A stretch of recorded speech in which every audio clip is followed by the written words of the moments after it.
the guys mentally have got to be ready for that. And you know, came ready to play, and I thought they did a great job. I really did.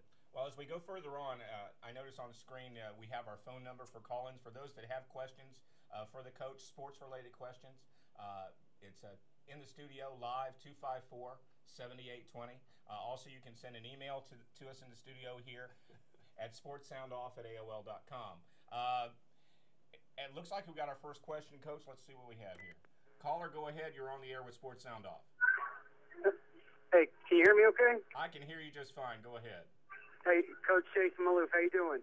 Oh, hey, Jason. How are you? Now, Jason, yes. A former linebacker for us from Tampa Catholic, right?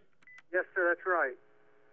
Yes, sir. Well, hey, just want to let all the viewers know out there that I always tell people, listen, what are your thoughts on Coach Leavitt, what he did? So, listen, I don't really have an opinion on what was going on, but I tell people this all the time about him. For the last 15 years, whether you like what he did or not, there was nobody, and I tell them this, and I can say with a straight face, probably in the world that worked as hard as he did, put as many hours as he did, and the success that was there on and off the field and all the men that came through there, his work ethic was second to none. So whatever you think happened or didn't happen, I'll just tell you his work ethic and the time and hours he put in there, and he did. He hand-built that program, and all the coaches that have come through there will always tell you directly attributed to his success from the top down, and he outworked anybody that ever came through there. So just want to thank you again for all that. But I got a question for you, and I don't know if you can give an honest answer about this now that you're not kind of in the coaching ranks, but there's some things going on now with the NCAA and some possible super conferences. We were talking about potentially doing away with the NCAA. You got a lot of stuff with the agents going on. I mean, there's a lot of hypocrisy. You got a receiver from Georgia suspended for 4 games for basically selling his jersey. Same stuff the NCAA does. Can you give an honest answer, Coach, on now that you're not quote unquote under their ruling, and I hate for it to ever come back and bite you, but do you think the NCAA is past their time where they need to go and be abolished? What are your thoughts on that? And I'll probably hang up so I can listen to what your reply is going to be here. Thanks, Jason. Thanks for the call, Coach. Well, that's a hard question, and Jason doesn't. Whether I was coaching or not, I never felt like I had I couldn't speak about the NCAA, good or bad. I've had some really good friends, some roommates of mine that were director of enforcement for the NCAA, right. And so it's a very difficult job and a real challenge. And there's a lot of moving parts and a lot of different things that they have to police and so that part is very difficult. Is it have we passed the NCAA or a governing body like that? I don't know if I'm really. I don't know if I can answer that because I don't have the wisdom. Yeah, I'm not in their room. I'm not on their side. Yeah. We'll always question some of the things that will happen. There's different violations that I've seen through the years that with various schools that I was surprised of, and some that I thought NCAA could be stronger, or I thought they were too strong. Everybody's going to have their opinions. What will the future hold? Boy, that's a good question. I don't know. Question, isn't it? The super conferences is very real. That's been talked about for a long time. The Pac-10 tried to make that happen. Was going to be huge, Yeah. And I don't know if Texas was bluffing to make a whole lot of money or how that went, but I think that was real. Yeah, that was real. Yeah. I mean, that's amazing when you hear about that. But yeah, I mean, but to speak to Jason's question a little bit, Reggie Bush gives up his Heisman. You got University of North Carolina's got all these players that can't play. Right. 11 guys not be able to play. As a coach, what do you tell your young men? Well, I was real fortunate. I went through 14 years, and I really didn't, honestly, and I'm not just saying because I'm sitting here now, but I had great guys. I didn't have to really deal with many problems.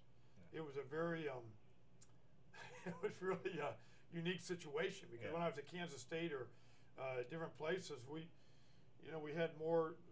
We had to deal with more things, sure. And I don't for sure know why that was, but I really didn't have the issues. And I'm sure there are guys that would envy that. Yeah, we worked as hard as we could to educate our players. Right. We brought in agents or attorneys to talk to them about things you can and cannot do. Right. we talked about a lot. Now that doesn't mean that our guys were all angels and all that, because we had all different personalities, but for the most part we got through that pretty well. You know, I want to make one comment about what Jason said about me building the program. I did not build the program at University of South Florida. Okay. Many people did, and I mean that from the bottom of my heart. I've always said it took a lot of people to build the program. This community, we go way back to the first teamers, Paul Griffin, and the tremendous job he did, and his staff, all the coaches I've had, and all the players. It's not about Jim Leavitt. It's about the Tampa Bay area and so many people working hard together to build a great program, a great foundation. It always takes more than one man to do anything. No doubt. Now, we've been talking about college football. You mentioned Urban Meyer, and his health issues have been documented. Could you imagine stepping away from the game and taking a hiatus? I mean, people talked about Urban Meyer taking a hiatus, and it looked like he was off the sidelines for a minute and a half. When you're excited about something, how do you do that, and yet at the same time take care of yourself physically? Well, I don't know. I can't talk for Urban. Everybody's different. Everybody looks at things differently, and I don't know the true picture. I don't know what all happened. I never felt that way. I never felt really a whole lot of stress. I was having too much fun. I enjoyed it too much, and I can't even imagine that as far as my life and my standpoint. Like I told you before, I'd rather even play than coach. If I could play, I'd go out and play. I mean, that's it. You kidding me? I love it too much. So. Well, let's do this. We're going to take a look at what this last weekend's sports scores and activities were like here in the Tampa Bay area a little bit. For those that are interested in calling in, feel free to do so. We've got some topics to talk about. First and foremost, the Bucks are back at home in Ray J. Football's back. We've got all these guys. Now, of course, we win. Nobody can see it locally unless you had a ticket to the game. And for me, it appeared that the young team that they're building in Tampa Bay actually came through. McCoy looked good. Spurlock looked good. Freeman is growing as a quarterback, and that's all we can hope for is, what do these young guys do? Are they meeting the expectations? Well, I think they are. Now, if you guys out there in TV land don't think so, give me a call and tell me what you think. How are the Bucks doing? How is this young team progressing? Did it bother you that this game was blocked out? Because we're going to have, from what I can tell, we're going to have a few more of those. Well, I went to a preseason game. Eric Newman invited me out there, and my wife and I went to see him play, and there wasn't a real big crowd. Right. But that was preseason. Yeah, right. But I heard there wasn't a real big crowd the other night, and they can't worry about that. No, they won. They won, and they did what they needed to do, and they just gotta try to win ball games. That's it. I got a call coming in. Go ahead. You're on Sports Sound Off. Yes. Hello. I'm calling. I'm really excited about the show tonight. I just wanted to say that I'm USF alumni, and I was there the year that USF got the football team, and it was very, very exciting. And I just wanted to say to Coach Leavitt, thank you so much for all the years that you coached the team. It was truly an experience for all of us, and we appreciate all that you've done. And good luck to you in the future. Well, thank you. Okay, bye-bye. Bye. Thanks, caller. Thanks for calling in. That was nice. That's great. I mean, nice. and that's the truth is people do owe you a huge debt. Well, they don't listen. Well, but you were having fun doing what you prepared to do in a career. But you know, when I was hired by Paul Griffin and Betty Castor and I came to South Florida, it was an incredible blessing. I was able to come back home where I grew up. Yeah. I happened to my mom and dad in St. Pete, and they're in their 80s now, and they to be able to come back home where I grew up, to be a head football coach. I'd never been a head football coach. To be a part of an incredible area. I'm the one that was very fortunate, and I know that, and I always said that. So it was, I owe everybody the gratitude for having the opportunity, and what you do with your opportunity is what you do, and we tried to make the most of it. Had great players through, and all the rest, So it's all good. Now it's something we were talking a little bit before we came on the air. And I asked you the question: did you realize there were 4 concussions this week in the NFL? And I didn't. Yeah, you know, that surprised me. You know, and you know, you took, well, we had a quarterback, you know, a couple of linemen, a couple of linebackers, and a tight end. I mean, the most notable of which is Kevin Cobb with the Eagles. But you know, I don't understand how that's happening, and people aren't reacting to it.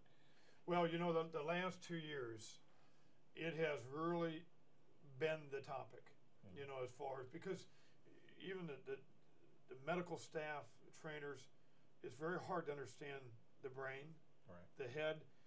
It's hard to know when somebody gets a concussion how to evaluate that, I believe. I'm not a doctor, but and then how long do you wait until you feel reasonably sure that nothing's going to have any after effects on them?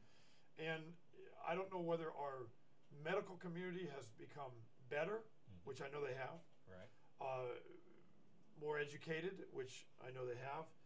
Whether we notice those things more, you know, you wonder if these concussions were happening all these years, but we really didn't make them known, or we didn't really realize it.